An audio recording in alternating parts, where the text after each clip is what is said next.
live, going live, going live. Dun, dun, dun, dun, dun, dun. Burn, burn, burn, Spider-Man, walk out. Come on, the Spider-Man. Are we live? Oh, yeah, no, we're live. Oh, okay. I was like, is the Nixie singing? Yeah, no, I'm just singing on the thing. I had no idea. Hi, guys. Hey, everyone. My hair's doing all sorts of weird things today. It's a fun day. It's a fun day. So, it is. Welcome to Nixie and Grace feel self-conscious about themselves. Oh, I don't care what my hair looks like. I think we've established it from out that my hair has its own mind, and I let it be free in whatever way it wants to stick out in ways. It's free to do whatever it wants any old time. Exactly. Do what I want any old time. So we're at MegaCon on Friday. We mega-conned it. We mega-conned it up hardcore.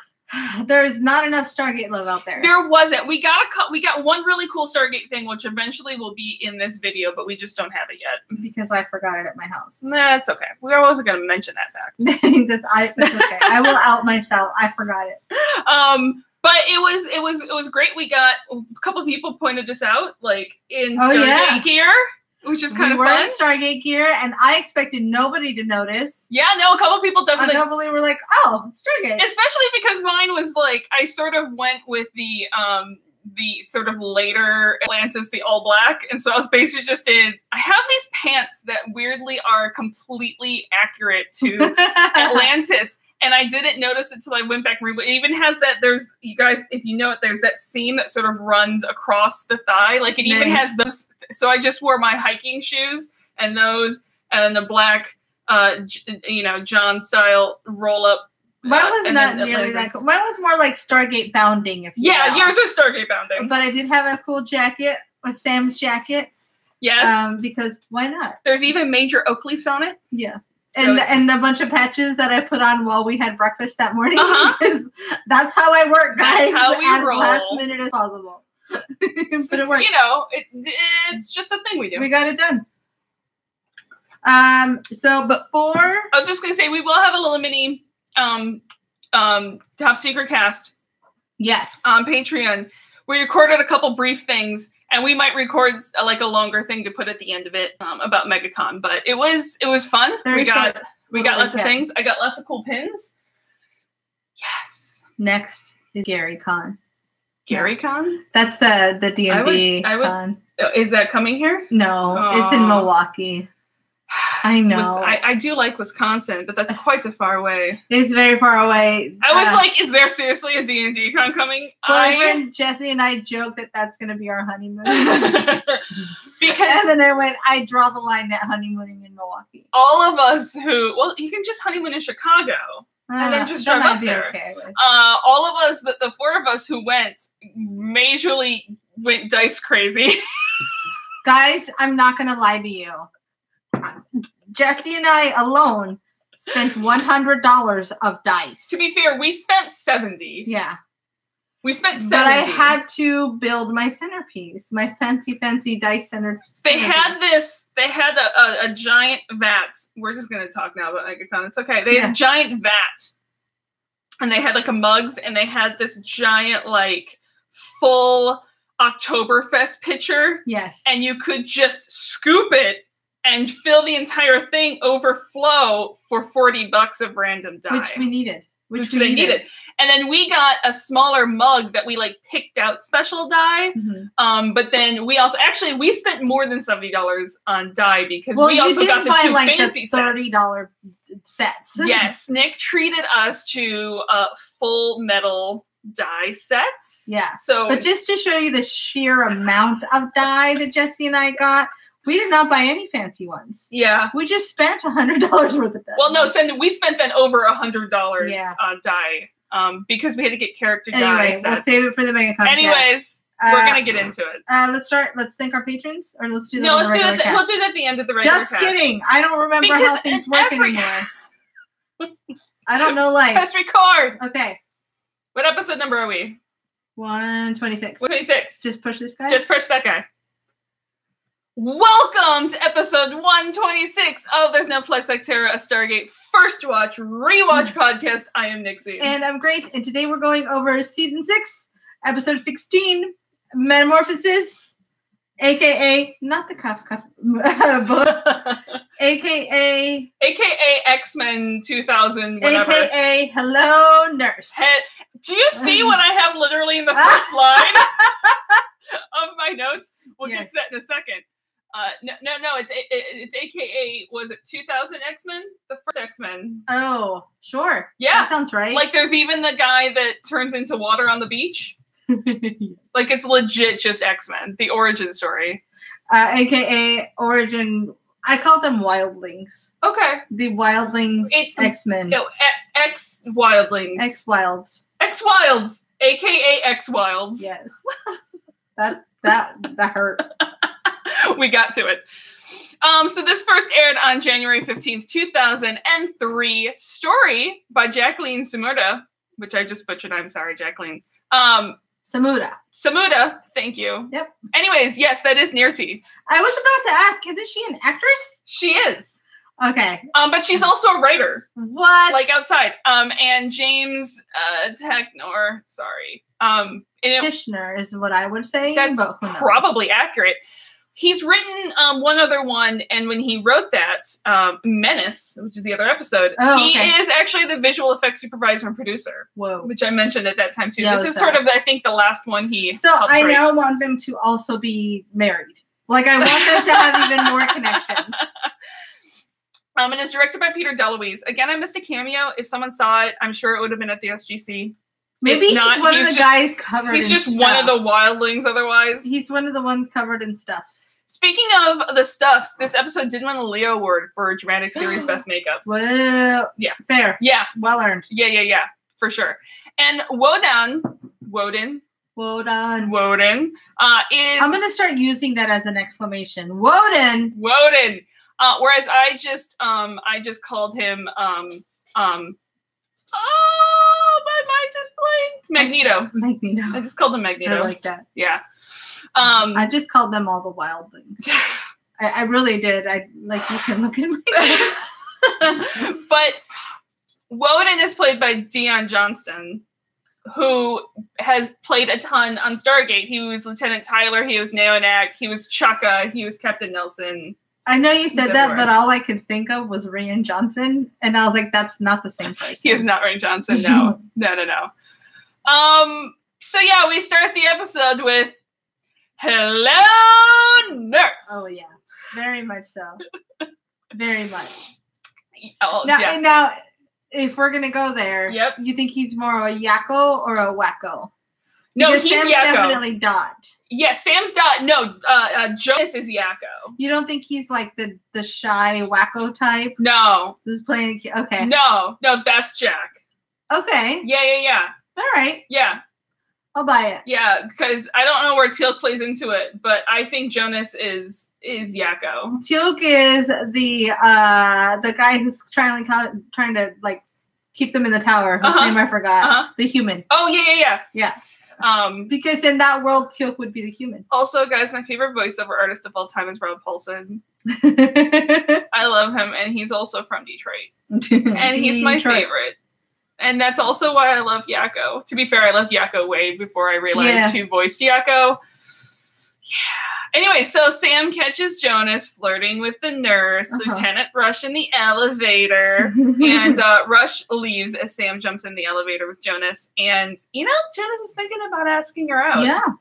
And Sam's like, you should do that. Yeah. You should bone something. I love that we get Sam's thoughts on men. Yeah. She's like, don't be a fucking chicken. Just do it. Oh, no, she says chicken shit. Yeah. The off-world activation just happens to sci-fi that up. Yeah, but I love that Sam's not going to be your wingman. No. Sam's like, just go up to her and say something, which makes perfect sense considering the men she likes are men like Jack. Yeah.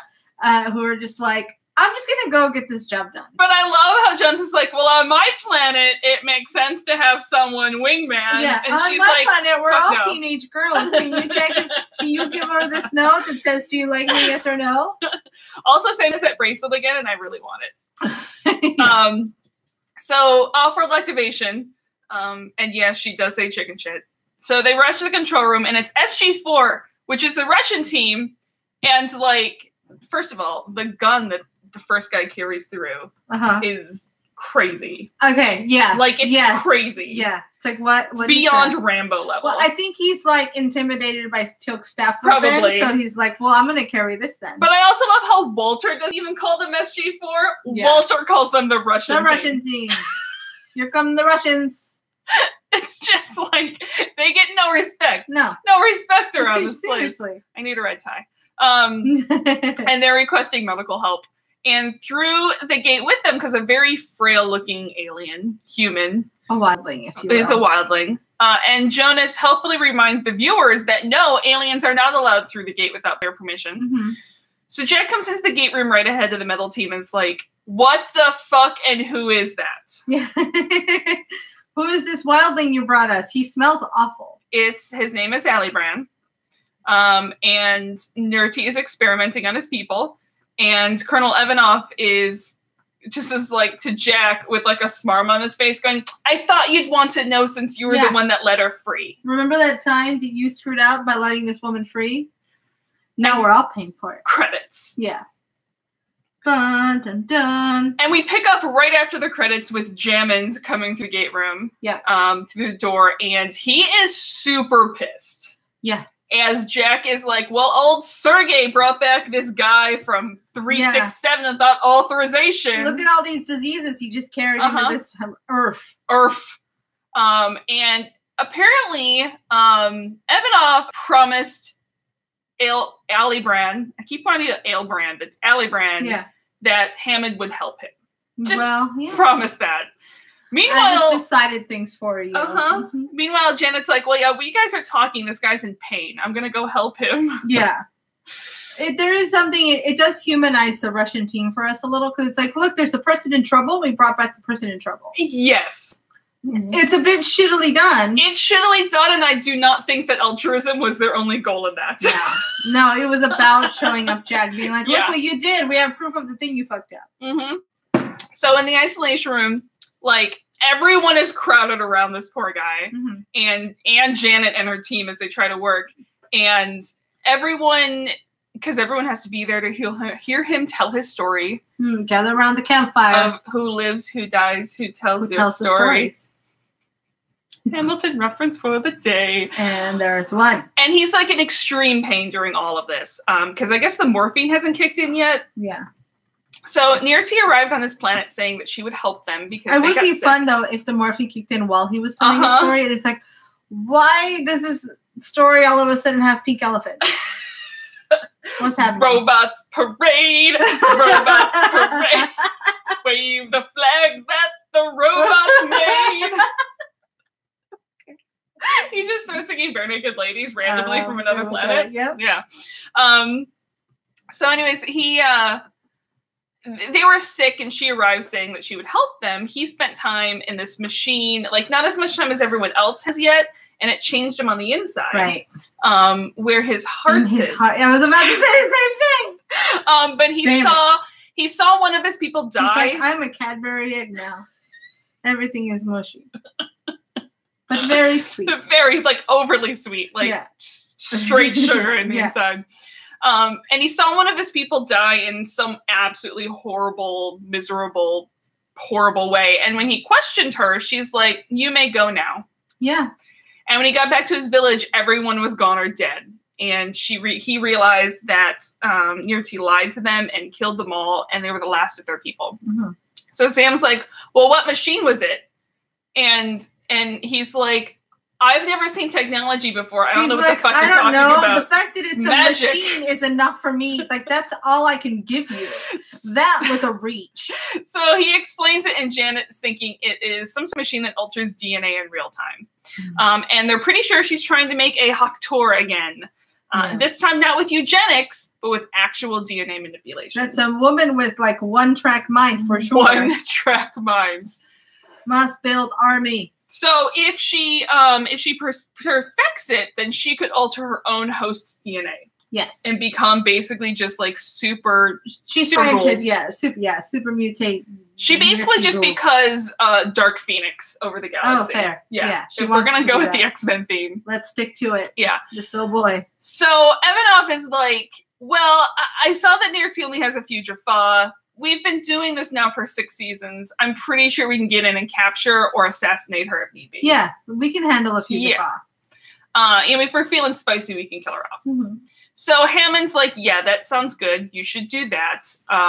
But Alibrand's like, I'm not going This back isn't there. happening. Also, is it really hot in here, or is it me? I'm getting real sweaty here, guys. Is it real watery in here, or is it me? I'm feeling all H2O-y. I'm all melty. And he's pretty sure that Nerity can kill him even here, which, you know, he's not lying. He's not wrong.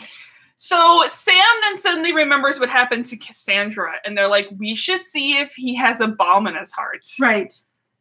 So they roll him through the hallway, and they fill in Evanoff with what happened to Cassie. Mm-hmm. Halfway to the x-ray, Alibrand is just screaming. He is in so much pain now that he's like, you just kill me now. Right. Just which at that point I can understand. Yeah. Just kill me. And they actually pause halfway there to try to give him some Valium, but he's just screaming, and he's real damn shiny, like he's covered in water. Uh-huh. And the SFs point their guns, and Jax actually takes one of their sidearms and points it as well. He's like, I want to point things too.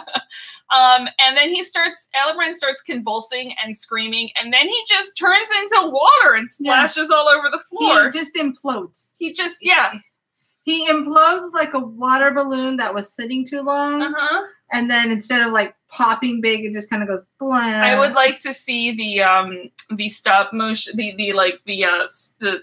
still frame, the slow high speed camera. That's the word I'm looking for. The high speed camera of him turning into water. Yeah.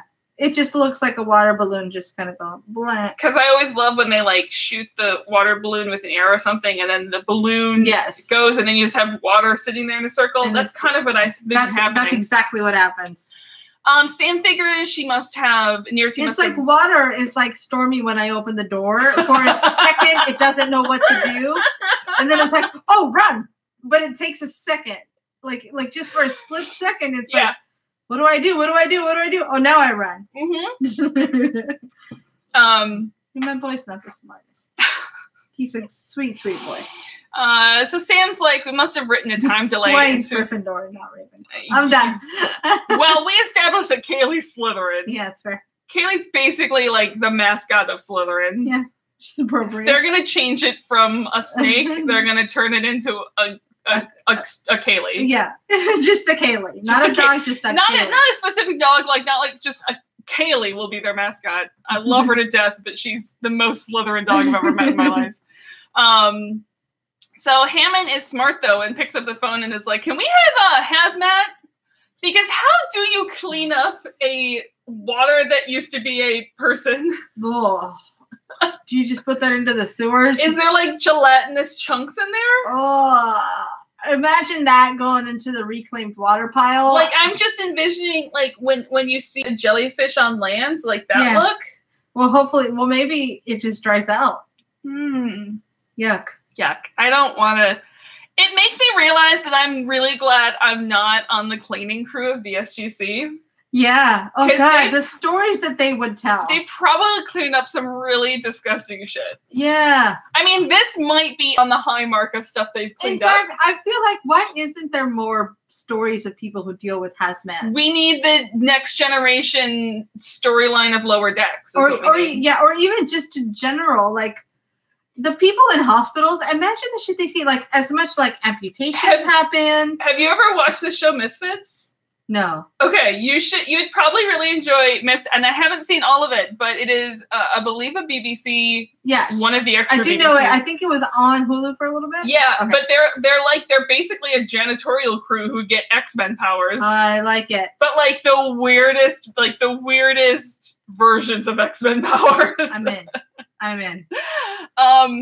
Okay, so Hammond is walking and talking with Jack and Evanoff, and SG1 is going to head out right away, and Jack wants to bring SG3 as backup, and Evanoff is like, I'm coming. Just saying, wouldn't it make sense to bring the team that's already been there and done recon? I do this. And Hammond agrees, and Jack's like, yeah, but you're the Russian team, and I hate you. Yeah, we're not friends, dude.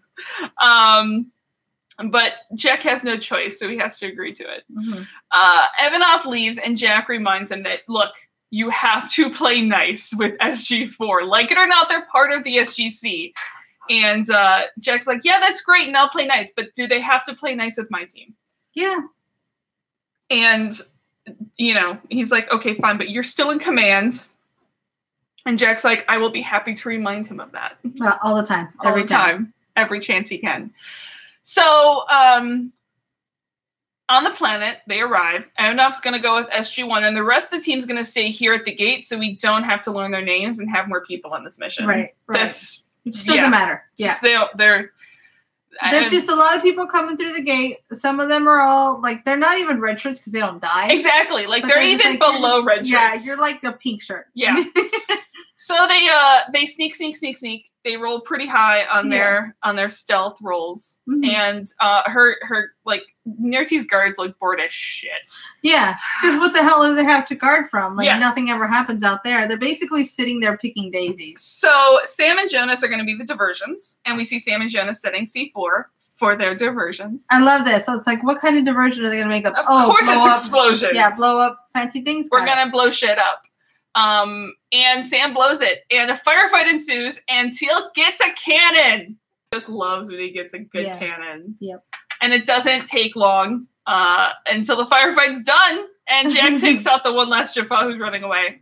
I do love when you get to see the different people kill things. Yeah, the styles. Like, pew, pew, pew. All these shots. Pew, pew, pew. Yeah. And then it's like, Teal'c. Yeah. Teal'c. One-shot cannon. And then you see Jack scoping the guy and just like, bam, one shot. Yeah. So Evanov is going to stay outside to watch their 6, and SG1's going to go inside because, of course, this is called Stargate SG1 and not Stargate the Russian team. Sure. Not SG4. For now. So they sneak around, again, continuing to roll high on their stealth scores, and they come across a handful of people huddled over in rags, malformed. Jonas wants to jump right in and be like, hi, I'm Luke Skywalker. I'm here to rescue you to this group. And it's like, slow your roll. Jack's like, slow your roll. Where's Nerti? Yeah. And I'm pretty sure Jack says nerdy this entire episode. Sure. I mean, he would. I almost feel like he would do it on purpose. Like, I don't know if it's the right word, but almost irreverently. Yeah. But like, and this is where I don't even care to learn your name properly. And this is where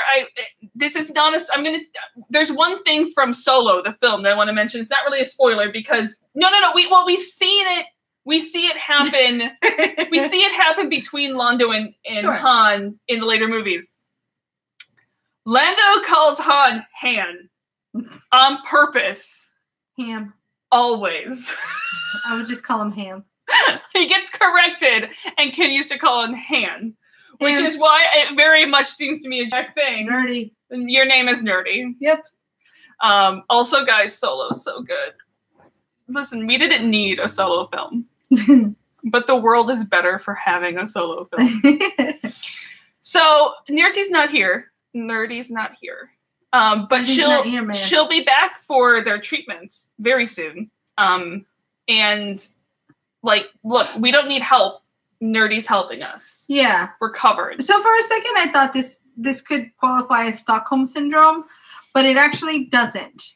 Because they're being lied to. Yeah. And I was like, does it not? But it doesn't, because she's lying. They truly believe this because she has said this. And they think that she is their goddess.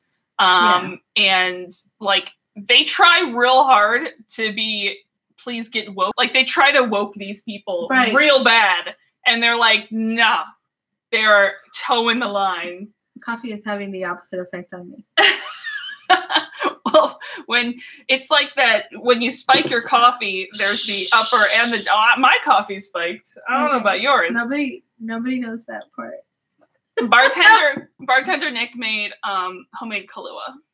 It's quite tasty if you make it yourself. I mean, Kahlua is tasty regardless, but anyway. So sounds like basically she gave them this plague that they're being saved from, and then she showed up as the, returning hero to cure them. Sure. And Alibrand used to look like this, and now he's whole again. And Teal'c does not miss words. He's like, no, bro be dead. Yeah. Broby real dead. Like, super dead. He's like, what? Like, I almost wish he had an iPhone. Like, it was like, check this out. And not even a video, but just like a slideshow of pictures. Yeah. And then this happened. See him. And then this happened. Do you see this water splash on the floor? Don't swipe it yourself. I swipe it for you, rude. Don't touch my phone. Yeah. But do you see this water on the floor? That's him. That'd be Alibrand. So, no. He's not dead. Nerty allowed him to go back to the village. And he's like, no. Village be dead. Yeah. Jack's like, everyone has died. It's just you now. Yeah.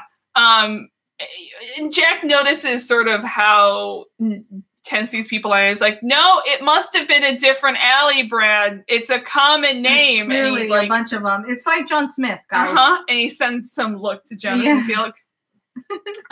But they need to know Nerty's going to be back soon, and she's not going to like that you're here, and she's probably going to kill you. That's friendly. And she's like, they're not convinced that Nerty's, they're still trying to woke them. Well, and I think also in some degree just in desperation, because this woman has said, no, I can fix you. Yeah. And they're like, awesome, because they don't really fully understand that she fucked them up to begin with. They have no idea that. And even if they do, the fact that she says, I can fix you, if you're that desperate to be healed, what is it? No, I can try to fix you. Oh boy. Sorry, I started laughing because that's all that was so in my head. So much play. Anyways, these people are convinced that Nerty is their salvation. That's what it is.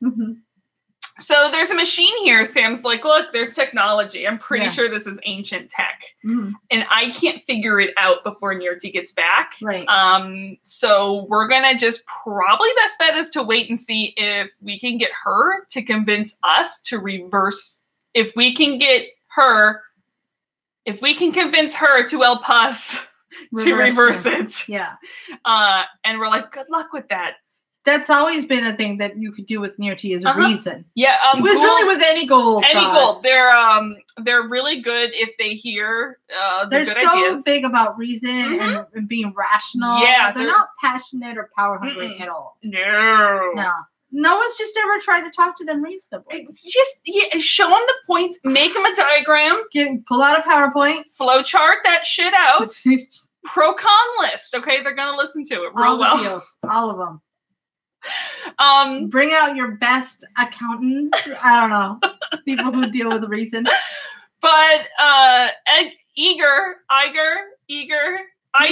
I'm just gonna call him Igor. Yeah, Geiger. Igor knows, he senses that they're planning to kill Nerty, and Jack's like, no, we're gonna ask her real nicely if she can reverse what she's done. I just want to kill her with my penis. I just like her. We'll get to that part later. To stab her with my penis. And they did. I'm disgusting. They did come here to help. But Wodan is like that's only because you believe, or no, Igor says it's only because you believe that you were responsible for what happened. Right. Like he reads Jack. Like he's smart. Yeah. So Jack heads back up to brief Ivanov, who's outside by the cannon. Like, Nerty's not home, so we're going to set up an ambush. And you know that team of yours that we left by the gate so we didn't have to learn their names? Yeah, we're going to need them now. We're going to leave them back there as backup. Yeah. I still don't want to learn their names. Like, Ivanov is actually a little sad. Like, he gets a little brokenhearted. He's like, these are my guys. Yeah. And they want to take her alive because no one else can use the machine. And he's like, did you chat? Like, did you talk to anyone else here besides Alibrand? And Ivanov is like, no, why would I? Because all I wanted to do was show how much you fucked up. Meanwhile, Wodan and his crew leave Jonas down to the dungeon dormitories, and in like 2 seconds they're shown a cave. Or a cage. And I love how Teal'c is like, I have no quarrel with you, but you have to go into that cage now. I feel threatened. This is how it works and my scruff is up. And Woden's standing there real confident, like this, probably not going to work. Like a gang leader with his whole crew behind him, which is basically what he is. Instead, they were quickly disarmed by Woden, and their sidearms were taken as well via telekinesis. This is my favorite. The teal flail is like a dance move that everybody needs to learn. Everybody's doing a brand new dance now. This entire scene feels very like Buffy season 1. It's very Buffy season. Where it's like the crazy flail, and then they're dragged across the dirt. Yep. I loved it. And he's taken down, and Woden is strong with the force and just scoots them into the cells and shuts the door. He's like, no, thank you. And Teal'c is too pissed to talk, but Jonas is like, you're making a mistake. But Woden's like, no, you're the ones making a mistake. Winter is coming. And by winter, I mean she. And by she, I mean your tea. And now this is getting too long. It's lost its funny. Now I've turned into a weird Mel Brooks scene. So this whole time, Sam has been back up with the machine and tries calling to Jonas for help. He's not responding. She calls to Jack. Jack can't get anyone to pick up. She's like, you stay put. I'm coming in. Yeah. Well, it doesn't take long. She pulls up her Zeb because two Jaffa ring in. She's so confident here. I love the way this ends up being trained. And she has no problem taking them out. So she goes over to try to like take their weapons. And as she's disarming them, she's taken out, shot from behind with a Zed by Nirti, who is behind a cloaking device. She was in the house the whole time. Yep. It was like, I bamboozled you, Sam. Yeah. You thought all you had to deal with these Jaffa, but no, I win. So Jack comes in and quickly sees that Sam is unconscious and at zap points with Nirti standing over her. And she's like, remember how that second shot kills? And Jack's like, remember how my first shot will kill? Yeah. And, but I need you alive. I mean, these people need you alive. I mean, somebody we can't kill you yet. I mean, just give back Sam. Give me back my Sam. I love her. But of course, Nirti claims that she is helping. And the appearances can be deceiving. Your appearance is deceiving. A few things happen fairly quickly. Like one of her Jaffa sits up, like almost surprised that it's woken up. Yeah. And as it's reaching for his staff, Jack fires, and then the bullet is stopped midair by Magneto. Yeah. I mean, Woden. I liken it to the Force. Yeah. It was just very much like, I'm going to stop this using the Force. Just kidding. And just Jack's like, okay, put my weapon down. Yeah. And I'm done here for the moment. Just kidding, I'm captured. You win this round. So now everyone's in prison. Awesome. Just another day at work here at SG1. Yeah. And Jack really, really, really doesn't like that woman. No. Well, I can't blame her. And proofs Jack She wears really weird outfits. She looks like a Mortal Kombat combatant. She does in this episode. Yeah. Her name is Boobs McGee in this episode. It's all boobs. It's very Mortal Kombat-y. It's very, and I have a point later on that I think this is the closest to like a femme fatale character that Stargate's had so far. Other than Hathor. Well, they tried, but Hathor did not succeed as a femme fatale. Yeah. She has like the personality and sort of that dark aura about her enough to be a femme fatale. That's fair. Yeah. But just boobs. But proofs Jack's been in prison a couple times. He's smart because he checks the bars that they're electrified first. Yeah.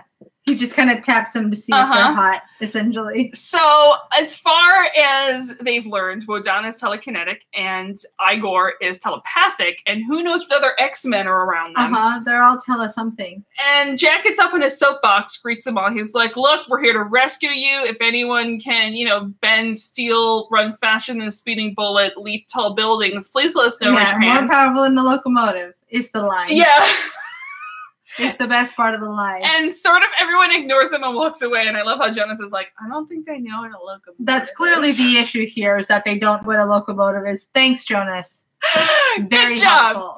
2 points to Hufflepuff. Yeah. Oh, do you think he's Hufflepuff? Oh, Jonas is... he's super puff. He's like, he might be Ravenclaw. He might be a cell between Ravenclaw and Hufflepuff, but I'm pretty sure that he's the most Hufflepuff of the team. I feel like Sam's Ravenclaw. Sam's Ravenclaw for sure. Yeah. Yeah. I like it. I like Hufflepuff. And I like, we're going to cover it at the end of the episode. Sam has my favorite Ravenclaw flaw later at the end of this episode. Ooh. So anyway, yeah, everyone just kind of ignores and walks away. Sure. But they did get Ivanov, and he's sort of being dragged, helped in, like he's hurt or something. And Woden raises the bars, throws him in. Nirti wants Sam next, and Jack's like, I don't like that. Take me instead. And they're like, no, this is how it works now because Sam is the smart one. And we've learned that Sam is the smart one. So Jack tells Igor that, you know, look, if you can read my mind, then you know we actually came here to help. Yeah. Yeah, not like the main priority. Like, sure. Yes, we're here to kill Nirti, but look deeper. Yeah, beyond all the killy stabby in my mind. Yeah, Igor's like, you would sacrifice all of us to cure Nirti. I mean, let's not focus on the small details. Well, here's the part that I find interesting. Jack denies that, but what I'm wondering is it true in terms of Jack, like, doesn't want to admit that? Like, Jack knows... In terms of, yeah, like, that's actually what's in the back of Jack's head, but Jack's like, that's not even something Jack's willing to think about. Exactly. That's not something Jack's willing to think about. Or is it something that Igor is misinterpreting, like how you misinterpret prophecies? I think that Jack would not kill everyone. Yeah. But I do think Jack would kill all of her guards, which essentially is what they are. Yeah, yeah. So that could be what he's... saying or reading. That's what I'm saying. It's sort of a combination. Like, he wouldn't kill everybody on that planet for the sake of Nirti, but he would definitely take out everyone that's working for her. So that's why I like the idea that it's almost a combination of Igor misinterpreting, like misinterpreting a prophecy, and Jack sort of not wanting to, because he's like, you know, I'm honor and good and truth, and so he doesn't even want to admit to himself that I want Nirti so bad that I will kill people. Yeah, I think ultimately it's Igor, right, or Igor? It's neither one of those technically, anyway, but yeah. But he is ultimately reading, I will kill you to get to Nirti. Yeah. Which he's gonna generalize. Yes. I would too. Yeah. Sam does go with them because at least she gets to know how the machine works now. Mm-hmm. So when Sam gets up there, Sam and Nirti quip back and forth for a bit. And so I want to take a second to focus on a minute detail in this scene. We love minute details. That pulled me out. Okay. Nirti has on early 2000s blue nail polish. And she uses her hands so much that it is the most distracting thing. Because as much as everything else was great, Kaylee doesn't like blue nail polish. She's not. I tried wearing it before and she's not a fan. It's just kind of like, we couldn't, you know, give her like a nice neutral color just for the scene, or can nobody call it out? To be fair, they're really badly done. But there's nothing wrong with the actual color. It's just the fact that we've got this gold, you know, wannabe queen. As I have teal nail polish peeling off my nails. It's more just about the character. Okay. That drove me bananas. Bananas. B-A-N-A-N-A-S. Okay, I'm done. Okay. I'm done with my tangent. So she stands on this little transporter beaming device, and some holographic molecules start spinning around her, and eventually DNA strands start, and it does not feel good, we see. Mm-hmm. So back in murder prison, Ivanov wakes up, and he couldn't even get a message to his team, but his team, because he's trained them well, will return to base after a certain point of not hearing from him. They'll be like, shit's hit the fan. Yeah. And Teal copes that Hammond will send some reinforcements. I love the way he says that. It's almost like as a dig to Jack. Yeah. Because SG-1 would not return. No. They would be like, we're going to save Jack. I know. Whereas he's like, my team was well behaved. It's like passive aggressive children baiting or dog baiting. Like, my dog would never run into the street if I left the door open. And it's like, bitch, I know my dog would. And I am okay with that. Would go straight for the road. Because Kaylee likes to herd cars. Yeah. I wish I was joking. Yeah. Stormy would... It depends what's outside. Oh, no. Both halves of Kaylee are herding dogs. That's true. Kaylee wants to herd those cars so badly, those giant cows that you sit in. Stormy wants to please the humans, but not as much as he wants to catch the squirrels that climb the tree in our front yard. Yeah, no, Kaylee wants that too. So anyway, apparently Nirti stuck Ivanov in the machine. He's not sure what happened or how long he was in there or anything about it, but something is different inside. Somehow that reminds me of a Disney song, but I can't pinpoint which one it is. I am. Yeah. No, I don't know. That's all you get. It's the Mulan song. Basically. So, and who knows how long Sam was in there, but when we cut back to her, she's sweaty and falls over. So next up is Jonas. So they throw Sam back in the cell and head over to take Jonas, ignoring how badly Jack insists that he is next. Yep. And while the doors open, Jonas and Teal'c both rush Woden and Igor. This didn't work last time. It didn't, but they're going to try it again. And Jonas does get Igor against the wall, and Teal'c is quickly stopped, and the gate is shut again by Magneto. Yeah. I do love how frustrated Jonas's face is. Yes! He's got that, like, fist. Yeah, because after the gate is shut, Woden, like, freezes Jonas's fist mid-throw. And it's like, all I want to do is land this! I know! I don't care if it doesn't hurt you. And so they continue taking Jonas up to Nirti. And Jack reassures Sam that she's going to be all right because she's clearly in pain. And Sam's like, I don't think I will be. I love that. I mean, I don't love that she does this, but I love what it shows about her character where she apologizes. Yeah. She's like, I failed to keep myself safe. But it's like, dude, you busted your ass. I know. It just shows a lot to who she is. So Jonas and Nirti meet for the first time for the last time. Oh, boy. And there's so much sexual tension in this room. Not as much as there will be next scene for them. So she activates the machine, and whatever she sees greatly intrigues her. Because the few thousand years that Jonas's ancestors had not on being on Earth have changed him more than he knows. Yeah, which is really cool to think about. Yeah. And I love that, like, I know we knew this to some degree, but I love how clear it is, where he's like, oh, I'm human. Yeah. I'm just not from Earth. Yeah. Like, I love that we finally get this out of Jonas's mouth. Because to me, that's important. I'm just not an Earthling.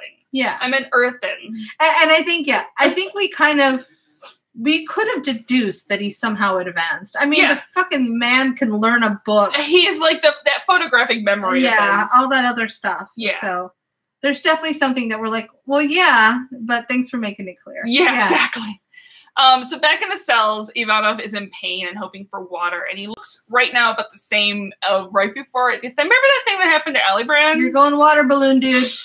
Not good. You're going water balloon on this. So Jack knows that they have to get to Igor because he's sure, like Jack is sure that he would be able to read Nirti's mind. Yeah, they just found the weak link in Nirti's chain of command. He's just afraid to look into someone that he sees as a god. And he's obviously not reading people's minds all the time because he would have known Jonas is planning something. Right. So this whole time, Sam is hiding her pain and passing it off, and Jack orders her to take some rest, and so she lays her head down on Jack's shoulder. I can't. It's one of people's favorite screen grabs for the Jack-Sam ship. Yep.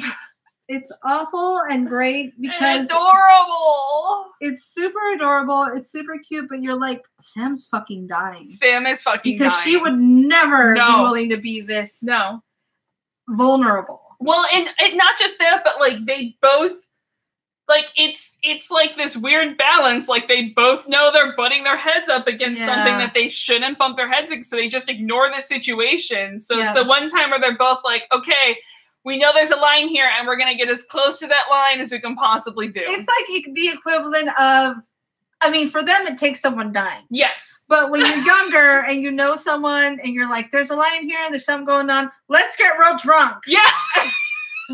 And just see how that line fluctuates. Whereas to them, they're so disciplined that drunk's not even going to cut it. No. They got to get dead. They got to get dead. Yikes. Yeah, but that's definitely what it feels like. Like, rules don't matter right now because of how shitty the situation is. Because of how dead they're getting. Whereas for when I was younger, and I know probably a lot of us do this, like, rules don't matter, we're all drunk. We'll deal with the consequences later. Because we are young and stupid. We are the youth of the nation. Okay, so shortly after, Ivanov turns into water and then splashes. And step back because you don't want to get any Ivanov on your like, it's gonna be gross and there's no way to I don't have any napkins. So then Jonas wakes up in Nirti's bed. Yeah. Mm-hmm. Uh-huh. Yep. This is not weird at all. No. To be fair, he at least has clothing on. That's true. If this was Game of Thrones, there would not be clothing on him. No. They would both be naked. I mean, because the show was still on Showtime. Because this scene reminds me of, what was it, in like season 2 or whatever of Game of Thrones, when the Red Woman gets Gendry with the leeches to get the king's blood. Yes. That's what this scene reminds me of. That's exactly right. Yeah. Yeah. And so... I know, and at least it's a nice comfy bed. It's a nice comfy bed. It looks pretty. It looks much nicer than anything else in that place. Yeah. And she's like, you're different. The problem is Jonas has already showed us he likes blondes. I know. He's closer than any others to completing the transformation, and he can do so much more than what he's doing on Earth. And he's like, I like what I'm doing on Earth. Yeah. And she basic interests him. Basic instincts, yeah. She goes a little bit. It's funny that you mentioned basic instinct because I was going to bring up Sharon Stone later. Yeah. But for completely different reasons. I likened it more to Ursula. Yeah, this was to me, yes. It was just how she got out of that chair. Yes. Was basically basic instincts. Yes. It's very, definitely. The way that she whispers in his ear is Ursula. Yeah. She's like, dude, she's gonna steal your voice. Yeah. And she basically offers him galactic powers. And then once he has the galactic powers, she will take him as a host, and they will share powers and rule the galaxy together, because I'm sure once she takes him as a host, they will split times just like the Tok'ra. What? Yeah. That's No, I'm just saying that's what she's offering. Yeah, but it's like, how is this gonna be good to him? Like, like to him, it's like you're not even making the good case for yourself. No, and with that, like, and he lays out like what he's gonna do if he gets those powers. I love this part. He's like, first I'm gonna free my friends, and then everyone else is caged up, and then I'm gonna kill you. Not necessarily in that order, mind you. Yeah. He channels his inner creepy dude, which is so great because it reminds me of. It reminds me, first of all, that Corin Nemeth can do that. Yes. He can be creepy as fuck. Yeah. And menacing and threatening. Because it's a little, like, my skin crawled a little bit, as much as I love him. Yeah. It reminded me of his character in The Stand. Okay, I don't think I saw The Stand. Okay, so in The Stand, he plays basically a person who kind of teeters on the edge and then goes bad guy. Okay. I looked up the name, but I don't know that it'll help. His name's Harold. Yeah, I didn't see The Stand anyway, so. It's really fucking good. He's so creepy. You just want to punch his face. Okay. But I still love Corin Nemeth. Of course you do. Just, again, a testament to the ability of this actor. And after he says that, like, she's fucking done seducing him and just takes him down and has Wodan drag him out and, like, bring on Jack. Yep. So... Which I would find interesting because they don't actually get to the point where she can get Jack in the machine. But I wonder if he would be, because we know he would be different. He would be, because we know Jack has some connection to the ancients. Yeah, he has this extra ability. I mean, the Asgard saw something. The Asgard saw something in him, and all these things. So I wonder. And he is enlightened enough to have seen that other Daniel. Yeah. So that's why I'm wondering, like, if she actually succeeded to get Jack into the machine, if Jack, for some reason, would be more appealing. She's so dumb. She should have gone straight to Jack first. He was asking for it. The answers of the universe, dude. So anyway, back in the cells, Jonas returns, and Jack tells him, Ivanov is dead. Just like Alibrand, he tells Wodan and Aegir, like... Maybe that was Jack's entire plan. He's like, put me in there first. I know I'm different. I will kill her myself. There you go. And get this job done. But yeah, they're like, that's how Alibrand died, guys, when you saw that. Like, you see what happened? This is death. And they don't really believe him. And Jack's like, look into my head. Actually, better yet, go look into Nirti's head, which is obviously forbidden. And they continue to try to encourage Igor to try. And as they take away Jack, Jonas reminds him that together they are stronger than Nirti is. Which is true. Yes. And as they walk Jack back, he's still talking with Wodan and Igor that, like, yes, I do want to kill her. But if you peek into her mind for a split second, Yeah. you're going to want to kill her too. It's one final appeal to the wildlings, if you will. So as they get back, Jack is led back to Boobs McGee. And the first thing he says is, can you reverse what you did to Sam? Yeah, because that's his Can most you important fix thing. Sam? Fix her. And she's like, yeah, if I want to. Yeah, she's like, I just don't fucking want to. So Jack reminds her that, like, look, I let you go once because we had a deal and I'm an honorable fuckhead who honored it. Right. And she's like, yeah, bitch, I literally told you I would not honor the deal. Right. So that's Like, on you, dude. I literally That's on told you you. that I would not do the same. Which is true. Which she absolutely did. legit She's did. like, I have no qualms here. I have nothing to feel guilty about. Exactly. I am, what is it? A tiger doesn't change his stripes? Yeah. Like, I literally told you I would not honor what's the deal. the parable about I think it's like the crocodile and the mouse or something? Oh, it's a scorpion and a something. Right, and it's like they have to float across the Yeah. thing, and it's like, that's who I am. Yeah. I told you it's who I am. And we're both going to die, but that's literally just what I do. Yeah. So as she preps to do her thing, glances are exchanged. And Igor then looks into Nerti's mind. And it literally... The scorpion and the thing. I love how the idiots that we are. Guys, I'm sorry. Scorpion and the thing. Well, that's what it is, right? Yeah. The scorpion and the smaller thing that can't swim. Yeah, and the little thing.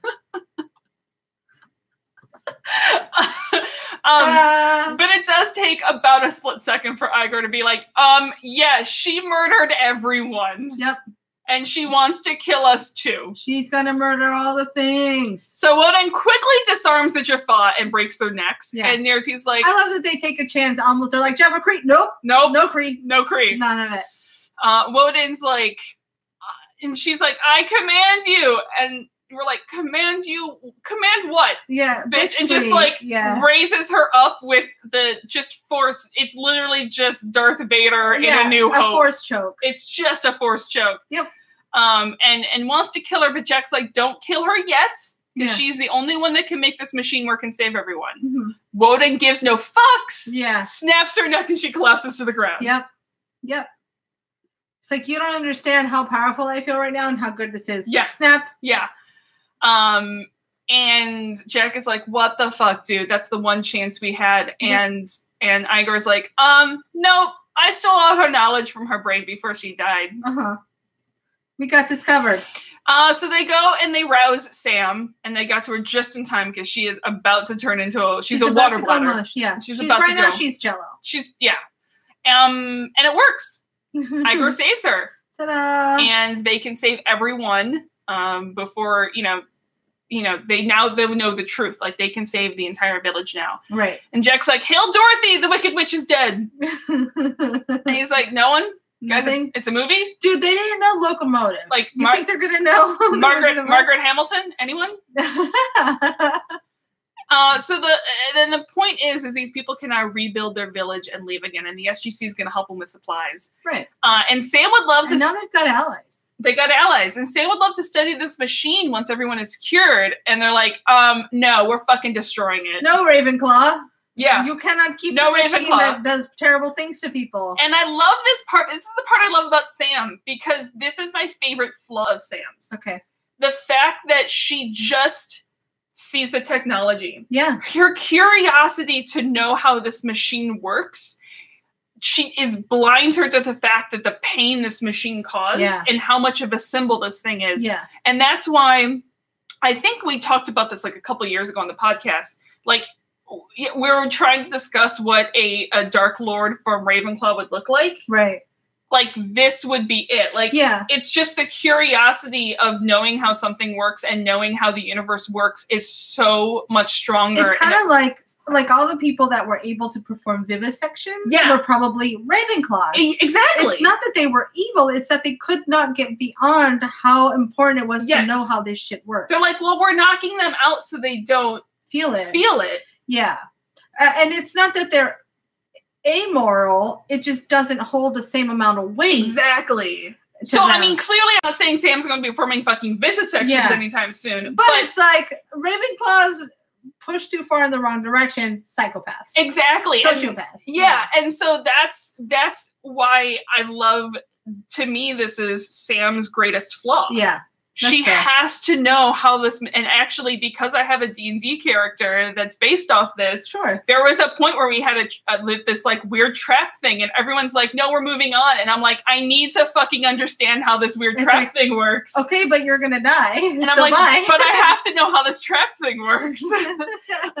And Jack and them go onward to Oz, and we fade out as SG-1 leaves and Ronan steps onto the machine to be healed. And so does nobody gets to keep the powers, right? No. Yeah, it's all gone. All the good and the bad is gone, which is a bummer. And so I see Sam's point. Yeah. Because it's like, fuck, if we can make this work without killing people, that would be super cool. So Jack is talking about Margaret Hamilton, who obviously is best known as playing the Wicked Witch of the West. She's also great-granddaughter to Alexander Hamilton. I just made that up. That's not true. To be fair, I would have bought it. But fun fact, her sister was Dorothy Hamilton Brush, who worked really closely with Margaret Sanger. Oh. Yeah. I know that name. Yeah. Nice. That's, which I find awesome. But Margaret was mostly a character actress since she wasn't a Hollywood glamour girl. Yeah, yeah. She was mostly, she paid a lot of the spinsters and sort of the comical. Yeah. She was a character actor because she didn't have the looks. But she was strong motherfucking badass. Right. So she divorced her husband when her son was 2 years old. Okay. So she is in her 40s as a single mom who is working, who, you know, we're even dealing with this today about equal pay, especially in Hollywood. She refused to put herself under contract. She refused to put herself under contract to any single studio. So she wasn't obligated to one studio. She could work around. Right on. And she would not, she demanded that she get paid at least $1,000 a week, which is $17,000 a week in today's money. That's awesome. So that she would have enough money to support herself and her son. Sure. She's looking out for herself. Good for her. I'm like, fuck yeah. And so that was in the 40s. a badass. Yeah, in the 40s. But she's not the only Margaret Hamilton. Oh. There is another Margaret Hamilton, which is actually the Margaret Hamilton that I first think of when I hear the name Margaret Hamilton. She is a scientist and engineer who developed the flight software for the Apollo program. Okay. Damn, of course you think of her first. Of course I do. And to the point where she was awarded the Presidential Medal of Freedom a couple years ago. Right on. So the infamous, the way that if you've seen it, the infamous photo of her is she's standing in the 60s and there is a stack of books and printouts that's taller than her. Oh yeah, I have seen that one. Yeah, that's Margaret Hamilton. I know that picture. And it's so infamous. Like, that is the software. That is the software that her and her team wrote for Apollo, which, again, this is the 60s. It is in NASA. She led the team. She's a woman who led the team in such a male-dominated world. That would have been cool to have, like, Sam interject something there, but then it would have been a little too preachy. I know, but it would have been hilarious. Yeah. She was this photo and her are so infamous in the world that when Lego did their Women of NASA set, she's one of the 4 women in that's cool. in the Women of NASA set. And, like, this is when you couldn't take a class on computer science. There was no classes on computer sciences or software engineering. She basically coined the term software engineering. That's cool. So they need to, you know, there's a movie Apollo 13, which, by the way, guys, shocker, one of my favorite films. They need to make a film of that level of Apollo 11. It's no Mortal Kombat, but sure. They need to make a film in that style of Apollo 11. Okay. Because they almost had to abort right before they landed on the surface. And most people don't realize that. Okay. So her software basically is what allowed them to land on the moon. Cool. Because, and I don't remember all of the air misses. I don't know the exact story, but what happened is they were running low on fuel because they couldn't land where they wanted to land. So they had to keep going. So, like, Buzz kept driving or flying. And so all of a sudden, all these alarm bells went off because of all these things. And the computer basically went, I have too much shit going on. I can't do everything. Yeah. I'm going to prioritize and do the stuff I need to get you to land. Which, at the time, computers couldn't do that. Right. Like, she taught it to do that. She wrote all of that software so that the Apollo, the Eagle could sit there and go, I am being overloaded. Let me prioritize when I need to prioritize. And having the alarm bells goes off so that the people knew what alarms were going off and knew what the issue was and could ignore it. So basically, she taught it how to triage. She taught she taught it how to triage. So basically, Apollo 11 and the entire Apollo program is heavily due to Margaret Hamilton. Raise a glass to Margaret Hamilton. To Margaret Hamilton, she's still around. We love you. Holy crap! So that's the Margaret Hamilton that I think of. Got it. She did not play. No, the I will Wicked Witch. remember her. But I may confuse her. That's fine. With the woman, I was like, she played the Wicked. I'm gonna start thinking of her the way I think of. What is it? Hedy Lamarr. In terms of the one who was an actress, but also she basically invented Wi-Fi. Oh yeah. So I'm basically gonna start thinking of her the way I think of Hedy Lamarr. Be same lady, played the Wicked Witch, and then also landed Apollo. And 11. so she is in Lego form at my desk at work. Done. Because of course she is. Guys. Next up is this was fun. Disclosure next week. Disclosure. Got it. Disclose her. This one was fun. I don't know that it makes my list. It does not make my list. I know that. It is nice to finally truly get rid of Near T. Yes, Near T is dead. Yeah. So that's fun times. But yeah, this is a good episode. Not necessarily on the list. Yeah. Let's see what's next. We'll see what's next. Yeah. Well, I'm gonna tell you this. Disclosure's not going on your list either. Okay. We're going to make it through Disclosure. We're going to have a fun episode doing it, but Disclosure will not go on your list. Got it. Done. Before we go, I want to thank our patrons. Yes! We have Chris Ross, new patron. Lady Knights the Brave. Which, awesome name. We also have Patrick Howard. Yes. And I think that's it for new patrons. Yeah. Thanks, guys. We're getting pod cards out in the next couple days. The new ones, yes. You should have gotten the last ones already. Yeah. New ones. So we're on it for June. Boom. My name is Alexander Starleton. There's a million things I haven't done. Okay, we're gonna go before Nixie goes into the entire. We were at MegaCon, and I got. Hold up, let me see if I can grab it. At MegaCon, do it. I got this adorable pin. I'm just gonna do this for now. Look at how cool these are. I got this. I'm gonna take it out of here so it doesn't reflect. Just shove it right up to the thing. Can you see it? Get closer.